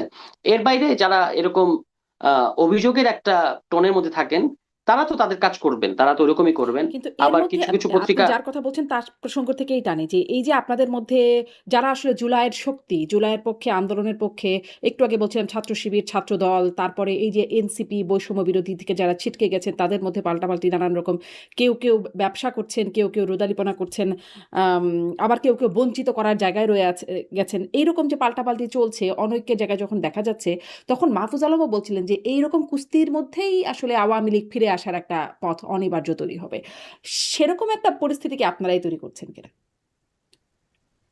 আমি মনে করি না যে আওয়ামী লীগের ফিরে আসার কোনো সম্ভাবনা নিকট ভবিষ্যতে আছে। আপনার শোতে মাঝে মাঝে একজন আওয়ামী লীগ নেতা আসেন, উনি ভালো গান করেন দেখি, যে আবার জিম টিম করেন, আবার হচ্ছে আপনার কি বলে যেন গিটার বাজান জিমে, কি বলে ওই ওই মানে পারফর্ম করেন প্যাডের মধ্যে, এগুলো করেই ওনাদেরকে কাটাতে হবে। হ্যাঁ, আবার তাদের যারা যারা দুর্বল নেতা আছেন, মানে যাদের পয়সা টয়সা নাই, বা যাদেরকে তারা দেশের মধ্যে আহ ঝুঁকিতে রেখে চলে গেছেন, তাদেরকে ওনারা মাঝে মাঝে ওই যেরকম খুদ করে পাঠাবেন এবং বলবেন একটা কর্মসূচি করে ছবি পাঠাও, ওনারা জনশূন্য রাস্তায় ভোরবেলা জঙ্গিদের মতো মুখোশ পরে একটা ব্যানার নিয়ে একটুখানি দৌড় দিয়ে জয় বাংলা বলে আবার গলিতে ঢুকে পড়তে হবে। এগুলোকে রাজনৈতিক কর্মসূচি বলে না। মানে এবং এরকমই তো যতক্ষণ আপনি করতো, রাজনৈতিক মানে এর আগে যখন আওয়ামী লীগ যখন ধরেন দমন পীড়নের রাজনীতিটা করতো, তখন তো বিরোধী দলগুলো এরকমই করতো। তো এখন তারা আসলে, তাদেরকে সেই ফ্লোর দেওয়া হবে না, তো তারা আর কি করবে? না, আওয়ামী লীগকে তো দমন পীড়ন করা হচ্ছে না। আওয়ামী লীগকে বলা হচ্ছে যে তুমি আসো এবং বিচার ফেস করো, যদি আপনার যদি সাহস তাদেরকে তো থাকে। নিষিদ্ধ করে সেটা তো রাখা হয়েছে, আপনি তাদের করছেন না। কর্মসূচি নিষিদ্ধ করে রাখা হয়েছে না, না, তাদেরকে তো সেটা তো ধরেন সেটা তার সংগঠন, হ্যাঁ কেন, মানে ধরেন একটা সংগঠনের কারোর বিরুদ্ধে যদি কোনো অভিযোগ আসে, তখন প্রথম পদক্ষেপটা কি হয়? প্রথম পদক্ষেপটা হয় যে এটা শুরু হওয়ার আগ পর্যন্ত তোমার পদ স্থগিত থাকবে, হুম। মানে তুমি কার্যক্রম পরিচালনা করতে পারবে না। এটাই করা হয়েছে আওয়ামী লীগের সাথে। আপনি দ্রুততম সময়ের মধ্যে আসেন, দ্রুততম সময়ের মধ্যে ট্রায়াল ফেস করেন, এবং যদি দেখা যায় যে আপনি নিষ্পাপ নিষ্কলুষ, এইমাত্র সদ্য প্রস্ফুটিত গোলাপ, তাহলে আপনি আবার রাজনীতি করতে পারবেন, কোনো সমস্যা নাই। কিন্তু এর আগ পর্যন্ত তো আপনার আপনার ট্রায়াল এখনো আনফিনিশড, কিন্তু আপনাকে আমি বলবো যে হ্যাঁ তুমি তোমার মতো করে যাও, আগের মতো আগের সবকিছু করো, এবং দিল্লিতে বসে প্রেস কনফারেন্স করে বলো হুম। যে বাংলাদেশে আসলে জুলাই গণঅভ্যুত্থান বলতে কিছু হয় নাই, এগুলো সবই হচ্ছে ষড়যন্ত্র। তাহলে তো আপনি বাংলাদেশে কিন্তু আবার কি হলো নর্মালাইজ হতে আসলে কি পারবেন না। হলো মানে দিল্লিতে বসে প্রেস কনফারেন্স যেন না করতে পারে এর জন্য সরকার বারবার দফায় দফায় বলেছে, কিন্তু কোনোভাবেই তাদেরকে মানানো যায় না। দীনেশ ত্রিবেদী ডক্টর ইউনূস সরকারের সময় থেকেই বলে আসছে, কাজ হয় নাই। এই সরকারও সম্প্রতি বেশ তৎপরতা চালিয়েছে, হুমায়ুন কবির বলেছেন, মানে উপদেষ্টা বলেছেন, পররাষ্ট্র প্রতিমন্ত্রী বলেছেন, দফায় দফায় এই বার্তাটা তাদেরকে পাঠানো হয়েছে আনুষ্ঠানিক অনানুষ্ঠানিক বিভিন্নভাবে, কিন্তু তারা আসলে কোনোভাবেই মানানো গেল না। আমাদের দেশে বলা হলো কোনো গণমাধ্যম যেন সেটার কোনো কাভারেজ না করে, এবং গণমাধ্যমগুলো কম বেশি সেটা মেনেই চললো। কিন্তু দেখা গেল যে তারা তো আসলে ঠিকই সেই প্রেস কনফারেন্সটা করলো, রয়টার্স সেটা লাইভ করলো, সব রকম আন্তর্জাতিক গণমাধ্যম সেখানে আসলো এবং সেটার কাভারেজ পেলো। তাহলে আসলে বাংলাদেশ এখান থেকে মানে তাদেরকে আটকে রেখে কি লাভ হতো, কি লাভ হলো? বাংলাদেশের তো এখানে কোনো ক্ষতি নাই, এবং এটা করে তো আওয়ামী লীগের আপনি প্রশ্ন করতে পারেন যে বাংলা আওয়ামী লীগের কোনো লাভ হয়েছে কিনা এই প্রেস কনফারেন্স করে। হুম। বাংলাদেশের কোনো ক্ষতি নাই, আপনি তো প্রশ্নটা করছেন যে বাংলাদেশের কি লাভ হলো। আসলে আমি বলবো যে বাংলাদেশের কোনো মানে ক্ষতি যদি নাই, লাভই কিন্তু না এই হয় প্রেস বা যদি ক্ষতিরই সংখ্যা না থাকে তাহলে আটকানো কেন? সে বলছে যা বলুক, তাতে মানে এত কি কি যায় আসছে না, যদি কোনো কারণ লাভ সে তো ক্ষতি না থাকে? তাকে তো এখন প্রায়োরিটি কোনটা, প্রায়োরিটি হচ্ছে তাকে ট্রায়াল ফেস করতে হবে। ট্রায়াল ফেস করার আগে আপনি যদি তাকে সংবাদ সম্মেলন করতে দেন, এরকম এরকম এত প্রিভিলেজড অপরাধী তো সবাই হতে পারে না যে আপনি আপনি অপরাধী কিন্তু আপনাকে আমি সংবাদ সম্মেলন করতে দেবো, বা আমি অপরাধী আমি সংবাদ সম্মেলন করতে পারবো। এখন এটা হলো দিল্লির আহাম্মকি, তারা রাষ্ট্রটা বড় হলেও তাদের মাথা হচ্ছে গোবর ভর্তি, কারণ তারা বাংলাদেশের মানুষকে বাদ দিয়ে একটা সন্ত্রাসী দলকে বেছে নিয়েছে। এটা তাদের ব্যাপার। এখন তারা এবং সেখানে রয়টার্সের যে কথাটা বললেন, ওখানে ওই সামথিং রুমা পাল বলতে একজন ভদ্রমহিলা আছেন, হুম। তিনি আসলে ভারতীয় অবশ্যই, এবং অন্তর্বর্তী সরকারের পুরো সময়ে আমাদের যাদের যাদের সাথে তিনি কথা বলেছেন, মানে আমার সাথে কথা বলেন নাই, কিন্তু যাদের সাথে সাথে তিনি বিভিন্ন কথা বলেছেন সেগুলো তো আমরা জানি। তার একমাত্র কনসার্ন ছিল যে অন্তর্বর্তী সরকার ওই আদানির সাথে যে চুক্তিগুলো আছে সেগুলো মানে বজায় রাখবে কিনা, নাকি সেগুলো বাদ দিয়ে দিবে।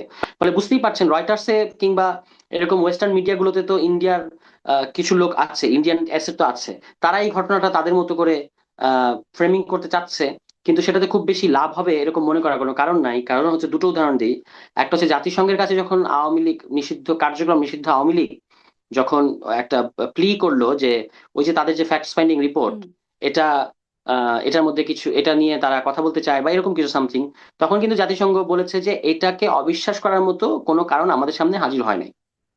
এক নম্বর। দ্বিতীয়ত হচ্ছে গতকাল জাতিসংঘ কিন্তু জুলাই গণঅভ্যুত্থান দিবস পালন হুম। করেছে। অর্থাৎ আপনি যতই বলেন জুলাইকে আপনি ঝুলাবেন, আপনি জুলাইকে বলবেন জুলাই মানে মিথ্যা, আহ উল্টো আপনি মিথ্যা হয়ে যাচ্ছেন, মানে আওয়ামী লীগ মিথ্যা হয়ে যাচ্ছে। এবং আওয়ামী লীগ আহ ওই যে আপনার এখানে কিন্তু যিনি জিম আওয়ামী করতে লীগের আসেন, পক্ষ জিম থেকে মানে জিম আমার করার যে অনুষ্ঠানে যারা নেতারা আসেন তারা বলেছেন, যারা আসলে যে যারা জাতিসংঘে গেছেন তারা জিজ্ঞাসা করেছেন যে ১৪০০ যে শহীদ কারা, তারা সেই তালিকা দিতে মানে সেটি দিতে পারে নাই জাতিসংঘ। মানে যেই জায়গাগুলো প্রশ্ন আমি আপনার কাছে প্রশ্ন আছে সেগুলো আপনার কাছে তুলছি, আপনি যদি এটা আরেকটু ব্যাখ্যা দেন। এবং জাতিসংঘ ওই প্রতিবেদনের একদম শুরুতেই লিখে দিচ্ছে যে এটা জাতিসংঘর যে এডিটোরিয়াল স্ট্যান্ডার্ড সেটি মেনে করা হয় না, এবং এটি কোনো আদালতে বিচারক মানে সাক্ষী হিসেবে এটা সাক্ষ্য হিসেবে প্রমাণযোগ্য না, ফার্দার তদন্ত প্রয়োজন। মানে এডিটোরিয়াল পলিসি মেনেই যদি না হয় তাহলে সেটা আসলে মান কি? আমরা তো এটা পড়েছি এবং আমরা দেখেছি যে এখানে যে যুক্তিগুলো ব্যবহার করা হয়েছে সেগুলো অকাট্য। আর আমরা তো এটা আমাদের জীবন দিয়ে এখানে দেখেছি। হ্যাঁ, নিশ্চয়ই। এখন এর বাইরে জাতিসংঘ এটাও বলেছিল যে যদি বাংলাদেশ এই কেসটাকে আইসিসি তে নিতে চায় তাহলে তারা সহযোগিতা করবে। কিন্তু বাংলাদেশের এরকম কোনো কারণ তৈরি হয় নাই, কারণ এখানে আমাদের একটা ফাংশনাল ট্রাইব্যুনাল আছে। ফলে এখানে এটার বিচার কার্য হবে। এবং জাতিসংঘ এখানে ক্লোজলি এটা অবজার্ভ করছে যে বিচারের আন্তর্জাতিক যে মানদণ্ড সেটা যেন রক্ষিত সেই হয়। মানদণ্ড নিয়ে ফলে আন্তর্জাতিক এটাকে সংস্থাগুলো কন্টিনিউয়াসলি আপত্তিও জানিয়ে যাচ্ছে। যেমন কোন কোন সংগঠন? যেমন হিউম্যান রাইটস ওয়াচ, তারা এটা নিয়ে আপত্তি জানিয়েছে। আম আরো কয়েকটা সংগঠন আছে যারা আসলে স্পেসিফিক্যালি কয়েকটা বিচারের কথা বলে, এবং যারা ধরেন আন্তর্জাতিক সাংবাদিক ডেভিড বার্গম্যান তিনি এটা নিয়ে লিখেই যাচ্ছেন। যিনি আসলে আগেও যুদ্ধাপরাধীর ট্রায়াল যখন হয়েছিল তখনও তিনি সেখানে আছেন, এবং এই যুদ্ধাপরাধ ট্রাইব্যুনাল নিয়ে তার বিশেষ একটা জায়গা কাজ করার। তারা আসলে এটা নিয়ে নানান রকম অভিযোগ, আপত্তি বা এটার আনফেয়ারনেস, ডিউ প্রসেসের অভাব ইত্যাদি নিয়ে বলে যাচ্ছেন। না, একটা যে হলো যে আপনার হিউম্যান রাইটস ওয়াচের ইয়েটা আমি দেখি নাই, হুম। বা আমি হয়তো এড়িয়ে যেতে পারে, আমার চোখে পড়ে নাই। ডেভিড বার্গম্যান সাহেব তো তখন আওয়ামী লীগের সবচেয়ে অপছন্দের তালিকায় ছিলেন। একদম। এখন আবার তিনি আওয়ামী লীগের সবচেয়ে প্রিয় ব্যক্তি, এরকমই হয়। হ্যাঁ। তা আমরা তখনও ডেভিড বার্গম্যানকে খুব বেশি মানে লুফে নেই। এখনো আমাদের ডেভিড বার্গম্যানের কথা নিয়ে, প্রশ্ন নিয়ে কোনো দ্বিধা নাই। তিনি প্রশ্ন করছেন, গণতান্ত্রিক সমাজে যে প্রশ্নগুলোর কথা করা উচিত সেগুলো তিনি করছেন। অযৌক্তিক প্রশ্ন এবং করছেন, কিছু কিছু তার প্রশ্নগুলো।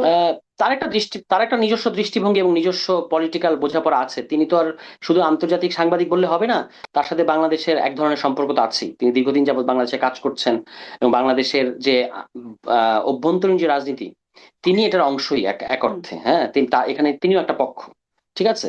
ফলে তিনি সেখান থেকেই তার প্রশ্নের ফ্রেমিং তো আছে, ফ্রেমিং গুলো সাজান। সেটা তো কোনো সমস্যা নেই, তিনি তারটা করছেন। এবং আমি মনে করি যে বিচারিক প্রক্রিয়া নিয়ে প্রশ্ন থাকাটাই ভালো। তাহলে বিচারিক প্রক্রিয়া আরো বেশি স্বচ্ছ হবে, এবং ট্রাইব্যুনালকে জাস্টিফাই করতে হবে তার রায়গুলো। এটা সত্য যে কিছু কিছু ক্ষেত্রে কিছু তো মামলা বাণিজ্য এগুলো তো হচ্ছে, এগুলো বাংলাদেশের প্রায় ঐতিহ্যের মতো যে এগুলো হয়ে থাকে, এবং সেগুলো আবার এই রাজনৈতিক দলগুলোই করে থাকে। তো সেইটা সমাধান করা এক জিনিস। আর এটার কারণে আমি বলবো যে, ও দেখো দেখো তাহলে জুলাই কিছুই হয় না, আওয়ামী লীগ নিষ্পাপ, সেটা হলো আরেক জিনিস। হুম। হ্যাঁ, বা দুই ভাবে দেখাটাই ভালো হবে। হুম।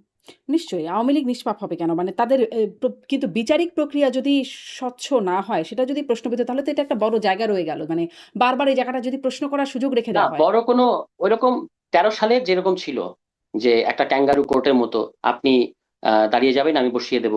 কিংবা ধরেন আপনার যিনি অভিযুক্ত, হুম। তার সন্তান কিংবা সাক্ষীকে গুম করা, হুম। হ্যাঁ, সুখরঞ্জন বালির মতো ঘটনা তৈরি করা, এখনো এগুলো, দেখা কিংবা যাচ্ছে যে স্কাইপ আমি যদি কেলেঙ্কারি। না বলি তাহলে তো বলবেন, মানে সেই শেখ হাসিনার পক্ষের আইনজীবী সেই বক্তব্য যেটি আসলে অন ক্যামেরায় বলে ফেলেছেন, যেটি আসলে ক্যামেরা অফ হয়ে যাওয়ার কথা ছিল, কিন্তু অন থাকাতে সেটিও তো মানে চলে আসছে, যে তিনি বলছেন যে আসলে বোঝা যাচ্ছে যে এখানেও কোনো একটা যোগ সাজস, সেই শব্দটা যেভাবেই বলি না কেন, তাদের মধ্যে আছে বিচারক বা শেখ হাসিনার পক্ষের আইনজীবী যিনি ছিলেন। ওরকম ঘটনা তো এখানেও দেখা গেছে। শেখ হাসিনাকে আরো ভালো আইনজীবনী দিক না, অসুবিধা নাই তো। তিনি হুম। আর আর আসলে তার পক্ষে কে এরকম একটা মানে মানবতা বিরোধী অপরাধের দায়ে যিনি অভিযুক্ত, তার পক্ষে মানে কেউ কেউ যে এখনো মানে কি বলে, ফাইট দিচ্ছেন আইনি, এটাই তো মানে বেশি। কিন্তু তিনি চাইলে অন্য আরো আরো বড় সাংবাদিক পাঠাতে, আরো বড় আইনজীবী পাঠাতে পারেন, কোনো সমস্যা নেই। বরং কিন্তু সেটা সেই আরো সময় তো আমাদের যে, আইনজীবীরাও মবের শিকার হয়েছেন, ধরেন আদালতে মবের শিকার হয়েছেন। আইনজীবীরা নির্বাচনও করতে পারলেন না, তারা আওয়ামীপন্থী বলে পরিচিত বলে তারা সুপ্রিম কোর্ট আইনজীবী মানে তারা দাঁড়াতেই পারলেন না।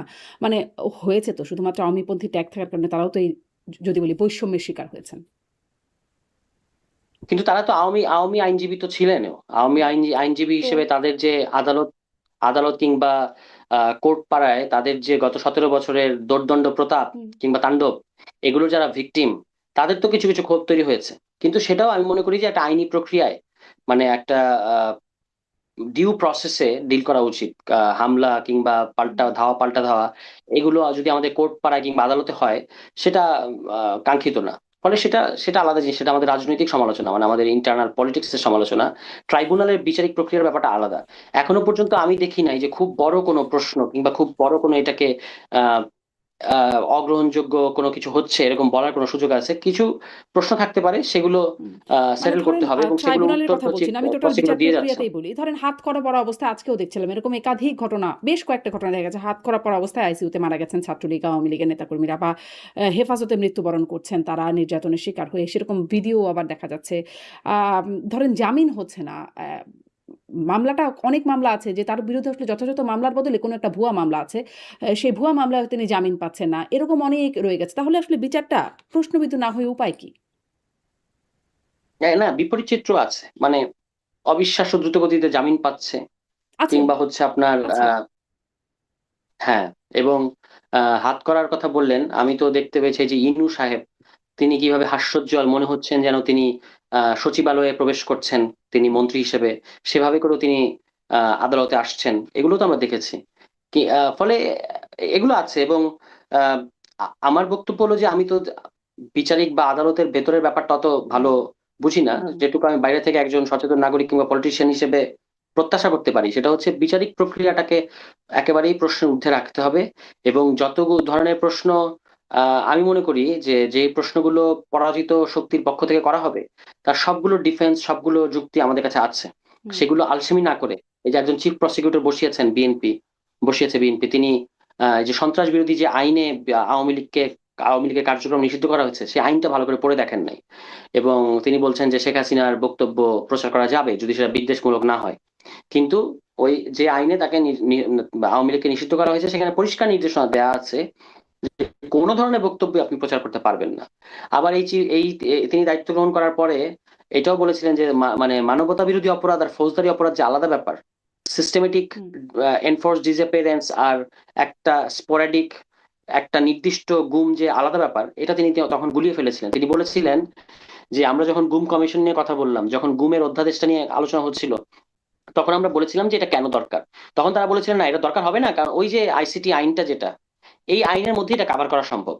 এখন আপনি আমাকে বলেন, আইসিটি আইনটা তো আসলে মানবতা বিরোধী অপরাধকে ডিল করার জন্য, যেটা সিস্টেমেটিক, যেটা ওয়াইড স্প্রেড, যেটা একটা লম্বা সময় ধরে খুবই পদ্ধতিগতভাবে হয়েছে, কালেকটিভ একটা ক্রাইম। আপনি যদি আজকে যদি বাংলাদেশে কোনো একজন অতি উৎসাহী পুলিশ কিংবা কোনো একজন অতি উৎসাহী আইন শৃঙ্খলা বাহিনীর অন্য যে কোনো বাহিনীর লোক যদি একটা লোককে গুম করে, যেটা আসলে সরকারের সিদ্ধান্ত না, একটা বিচ্ছিন্ন নির্দিষ্ট স্পোরাডিক একটা যদি গুম হয়, এটার বিচার আপনি কিভাবে ওই আইসিটি আইনে করবেন? তো তিনি তখন এটা তখন তিনি বলেছিলেন যে আইসিটি আইনের মধ্যে এটা সম্ভব।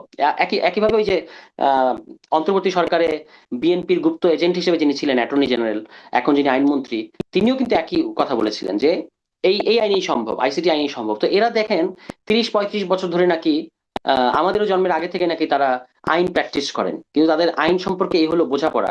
আমরা তো আইনের ছাত্র না, কিন্তু আমরা সামান্য পলিটিক্যাল কাণ্ডজ্ঞান ব্যবহার করেই তো বুঝতে পারছি। এই যে আমি আপনাকে ব্যাখ্যা করলাম, আপনার কাছে তো এটা কনভিন্সিং মনে হয়েছে, আপনি নিজেও বুঝতে পেরেছেন ব্যাপারটা, কিন্তু তারা দেখবেন যে বুঝতে চাচ্ছে না। কিন্তু এই ধরনের লোকেরা এখানে বসে আছে।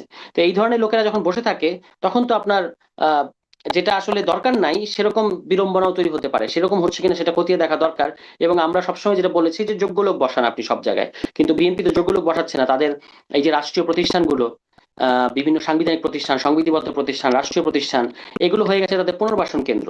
তাদের যে যাদেরকে তারা মনোনয়ন দিতে পারে নাই কিংবা যারা নির্বাচনে হেরেছে, তাদেরকে এখানে আবার পুনর্বাসন করা হচ্ছে। আমি এবার জুলাই পদযাত্রায় চুয়াডাঙ্গায় গেলাম, মানে অনেকগুলো জেলায় গেছি, যেমন চুয়াডাঙ্গায় গেছি। সেখানে কি আমি হতবাক হয়ে শুনলাম যে সেখানে বিএনপির যে নেতা, মানে যে প্রার্থী 60,000 ভোটে, 60,000 ভোটের ব্যবধানে যিনি হেরেছেন, তাকে জেলা পরিষদ প্রশাসক বানানো হয়েছে। অর্থাৎ যাকে জনগণ প্রত্যাখ্যান করেছে, আপনি তাকে আবার পাবলিক অফিসে বসিয়েছেন। তো এটা হলো বিএনপির জনপ্রতিনিধিত্বমূলক যে ব্যবস্থা। আমাদের গণতান্ত্রিক ব্যবস্থাটা তো জনপ্রতিনিধিত্বমূলক ব্যবস্থা। ওনারা তো বলেন যে ওনারা বহুদলীয় গণতন্ত্রের প্রবক্তা, কিন্তু তাদের আন্ডারস্ট্যান্ডিং অফ এই বহুদলীয় গণতন্ত্র হচ্ছে এরকম যে যিনি নির্বাচনে হেরে গেছেন তাকে ওনারা, এবং 60,000 ভোটের ব্যবধানে, 600 ভোট না, 6,000 ভোট না, 60,000 ভোট, তাকে তারা আবার পাবলিক অফিসে বসিয়ে দিয়েছেন। তো তারা সম্ভবত মনে করেন যে এগুলো তাদের দলীয় সম্পত্তি কিংবা পুনর্বাসন কেন্দ্র, তা এখানে তারা বসাচ্ছেন, এবং যাকে মনোনয়ন সামনে দিতে আসলে পারেন নাই। রাষ্ট্রপতির নিয়োগ আছে, একটু একটু কয়েকটা জায়গায় সুনির্দিষ্টভাবে আসি। রাষ্ট্রপতির নিয়োগের তফসিল ঘোষিত হয়েছে, নির্বাচনের তফসিল ঘোষিত হয়েছে, নির্বাচন কমিশন ঘোষণা করেছে।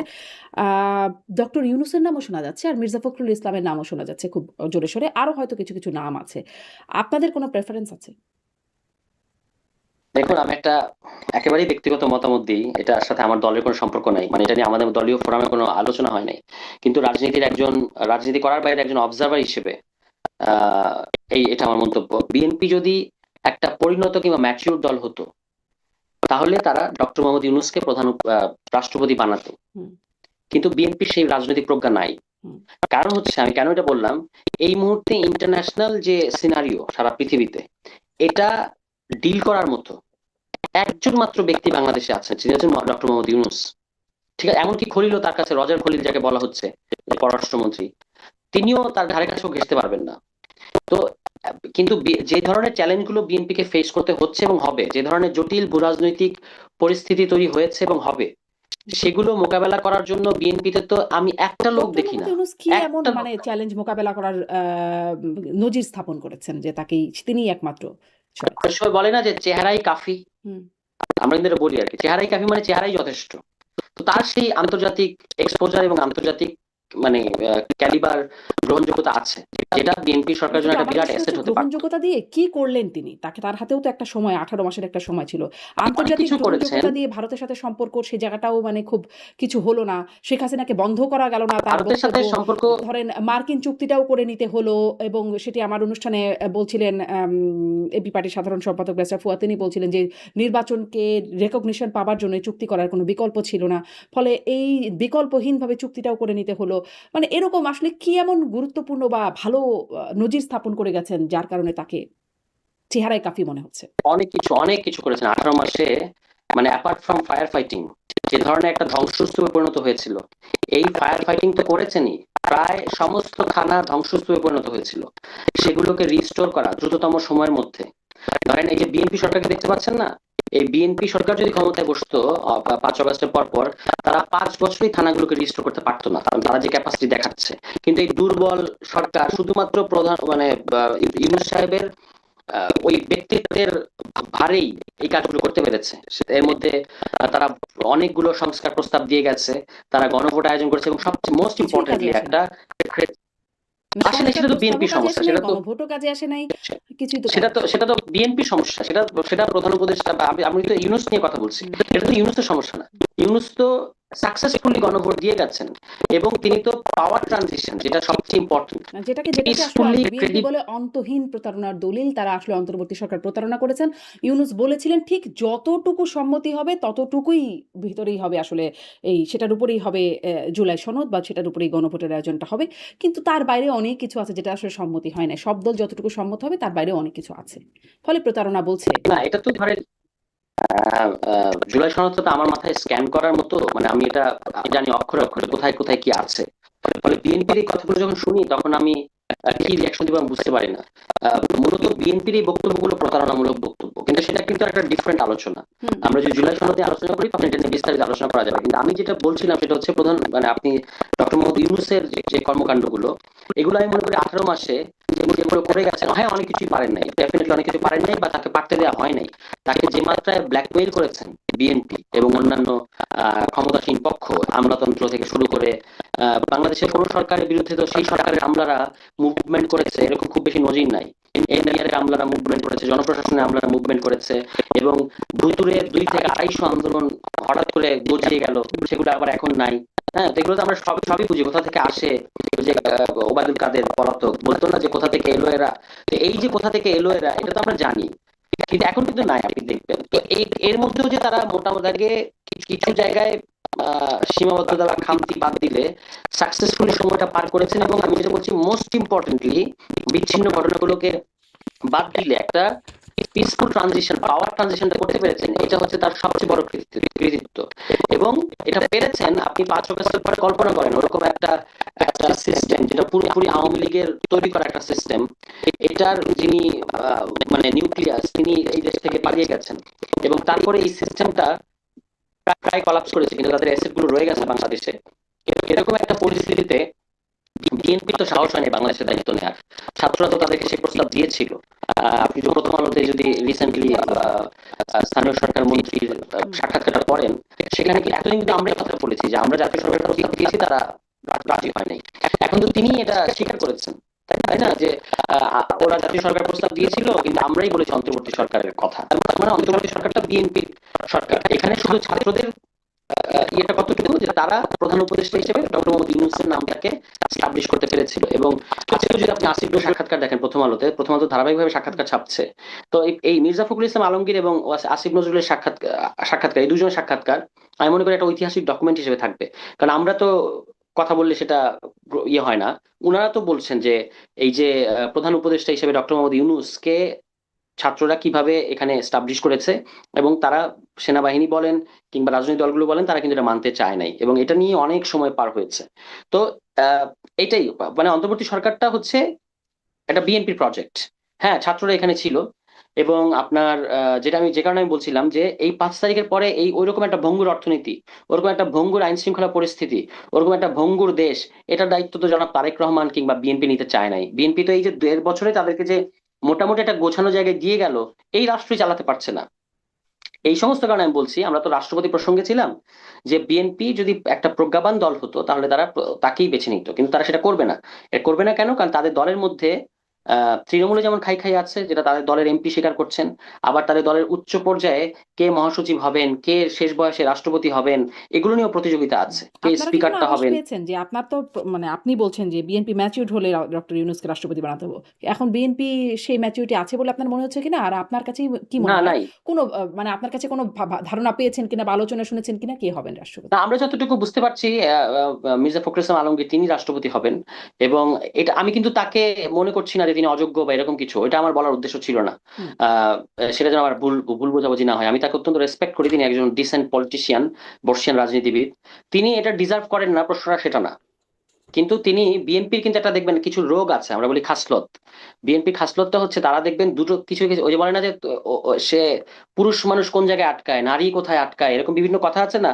বিএনপি কোথায় আটকায় এটা আপনাকে চিন্তা করতে হবে। বিএনপি আটকায় রাষ্ট্রপতি এবং সেনা প্রধান বসানোর ক্ষেত্রে ঐতিহাসিকভাবে। হুম। তারা দেখবেন যে আব্দুস সাত্তার সাহেবকে, একজন 80 বছরের বৃদ্ধ, তাকে রাষ্ট্রপতি বানানোর জন্য আপনার উপরাষ্ট্রপতি পদ থেকে তিনি যেন রাষ্ট্রপতি হতে পারেন সেজন্য সংবিধান সংশোধন করেছেন। আপনি একবার চিন্তা করে দেখেন দি অ্যামাউন্ট অফ মানে স্টুপিডিটি, যে একজন 80 ও 80 প্লাস বয়সের একজন মানুষ, যিনি উপরাষ্ট্রপতি, মানে অর্থাৎ যখন জিয়াউর রহমান সাহেব যখন শহীদ হলেন, তখন তো রাষ্ট্রপতি পদটা তার মানে খালি হলো, এখন সেখানে নির্বাচন দিতে হবে। বিএনপির ভেতরে একাংশ এবং সেনাবাহিনীরও একটা অংশ, তারা চান নাই যে শহীদ প্রেসিডেন্টের স্ত্রী তিনি এসে এই জায়গাটা গ্রহণ করুক। কিন্তু ওই যে 40 দিনের একটা ব্যাপার আছে বাঙালি বধুর, এই সুযোগে তারা হচ্ছে আপনার আব্দুস সাত্তার, যিনি তখন উপরাষ্ট্রপতি ছিলেন, এবং বাংলাদেশের সংবিধানে উপরাষ্ট্রপতি পদে থেকে আপনি রাষ্ট্রপতি নির্বাচন করতে পারবেন না, কোনো বিধান ছিল না, কিন্তু তিনি যেন পারেন এবং বেগম খালেদা জিয়াকে যেন আটকানো যায়, সেই জন্য একটা সংবিধান সংশোধনী করেছে বাংলাদেশের 6th অ্যামেন্ডমেন্ট। হুম। এই হলো আশি তাদের বছরের বৃদ্ধের কথা আন্ডারস্ট্যান্ডিং অফ বলছেন, এখন পলিটিক্স। 86 বছরের বৃদ্ধ বা আরো বেশি হয়তো হয়ে যাবেন ডক্টর ইউনূস বলি থাকলে। বলি আমি বলি আমি বলি মানে বৃদ্ধ এটা হলো ছাড়া তাদের গতি নেই। Understanding of hmm. Politics and constitution, যে এই একজন ব্যক্তিকে এটা এক জায়গায় বসানোর জন্য তারা সংবিধান সংশোধন করে ফেলেছে। আর এখন যখন আমরা গণ অভ্যুত্থানে পরে বললাম যে সংবিধান পরিবর্তন করা দরকার, তখন তারা এটাতে দেখবে একেবারে ছ্যাঁত করে উঠলো যে না, করা যাবে না ইত্যাদি।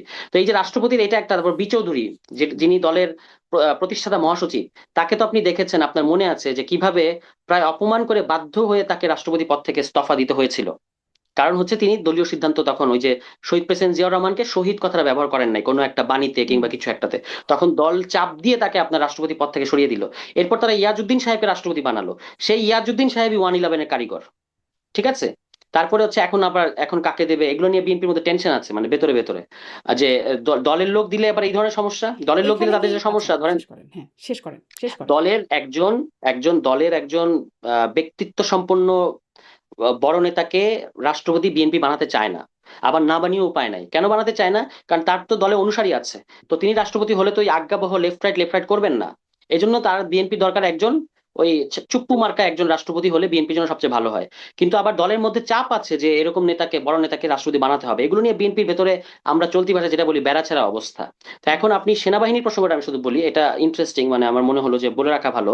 বিএনপি দেখবেন যাকে সেনাবাহিনী প্রধান বানায়, সেই বিএনপির যাকে বলে যে পেছন থেকে ছুরি মারে। হুম। এটার এরশাদ বলেন, 96-এর ওই যে নাসিম বলেন, তিনি একটা কুয়েট চেষ্টা করেছেন কিন্তু ব্যর্থ হয়েছেন। তারপর আপনার এই যে ফখরুদ্দিন, ফখরুদ্দিন না মঈনুদ্দিন, মঈনুদ্দিন, ওই মঈনুদ্দিন ওই সময় যিনি, সেনাপ্রধান। মঈনুদ্দিন। হ্যাঁ, তো দেখেন আপনি যাদেরকে তারা বসিয়েছে, আপনি এরশাদকে বসিয়েছেন, আপনাকে সে ছুরি মেরেছে।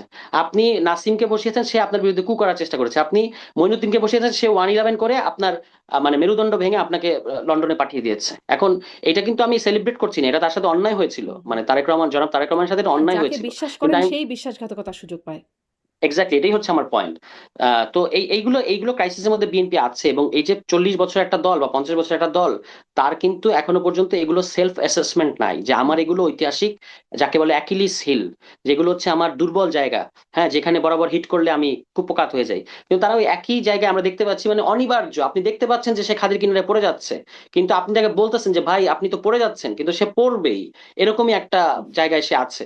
তো দেখা যাক তারা রাষ্ট্রপতি ইস্যুটা কিভাবে ডিল করে। তাদের 2/3 আছে এখানে, তো আমাদের আমাদের পপকর্ন নিয়ে বসে থাকা ছাড়া তেমন কোনো কাজ নাই। মানে আপনার আমরা তো আর ধরেন একটা রাষ্ট্রপতি একজনকে বসালাম, মানে প্রার্থী দিলাম, সেটা তো দিতে পারি আমরা কিন্তু নিয়ম অনুযায়ী, কিন্তু তাদের তো এখানে দুই কি